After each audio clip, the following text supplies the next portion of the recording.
सर्वसामान्यांना परवडण्याजोगा विमान प्रवास उपलब्ध करून द्यावा अशी मागणी खासदार नरेश म्हस्के यांनी संसदेत बोलताना केली। देशामध्ये ठिकठिकाणी पायलट ट्रेनिंग सेंटरची उभारणी करणे गरजेचं आहे। त्याचप्रमाणे एअर टॅक्सीचा वापर शेती, आपत्ती व्यवस्थापन आणि आरोग्य क्षेत्रात प्रभावीपणे करा अशी सूचना खासदार नरेश म्हस्के यांनी केली आहे। सर्वसामान्यांसाठी परवडण्याजोगा विमान प्रवास, देशभरात पायलट ट्रेनिंग सेंटरची उभारणी, ड्रोन आणि एअर टॅक्सीचा वापर शेती आणि आपत्ती व्यवस्थापन आणि आरोग्य क्षेत्रात प्रभावीपणे करावा अशा सूचना त्यांनी केल्या। लहान मोठ्या विमानतळांवर वायफाय सेवा आणि दिव्यांगांसाठी विशेष उपाययोजना करावी अशी सूचना देखील खासदारांनी केली आहे। संसदेत विमान संबंधित वस्तू हितरक्षण विधेयक 2025 सादर करण्यात आलं। यावरील चर्चेमध्ये त्यांनी बोलताना ही सूचना केली।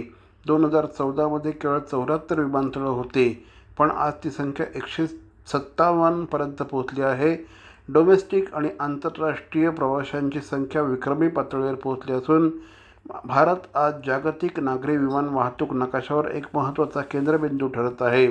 महिला पायलटची टक्केवारी देखील मोठ्या प्रमाणात वाढू लागली आहे।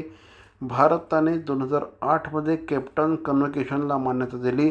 त्याचा उद्देश होता की विमान, हेलिकॉप्टर आणि इंजिन यासारख्या महागड्या उपकरणांवर वित्तीय हक्क आणि मालकी अधिकारांसाठी आंतरराष्ट्रीय कायदेशीर चौकट तयार करणं, पण यासाठी भारतात अजून कोणतंही स्पष्ट कायदेशीर रूप नव्हतं। संसदेत आता सादर झालेलं विधेयक हे कमतरता भरून काढेल असा विश्वास खासदारांनी व्यक्त केला। भारत का नागरिक उड्डान क्षेत्र केवल ऊंचाई नहीं छू रहा था, ये देश के आर्थिक, सामाजिक और वैश्विक छवि को नई दिशा दे रहा है। ये सब क्षेत्र भारत के लिए नया आत्मविश्वास और आत्मनिर्भरता का प्रतीक है। इसीलिए फिर से वापस ये जो अभी पिछले वक्ता ने जो शायरी की वही मैं वापस कर रहा हूँ। जिंदगी की असली उड़ान बाकी है, जिंदगी के कई इम्तिहान अभी बाकी है। अभी तो नापी है मुट्ठी भर जमीन हमने, अभी तो नापी है मुट्ठी भर जमीन हमने, अभी तो सारा आसमान बाकी है, अभी तो सारा आसमान बाकी है।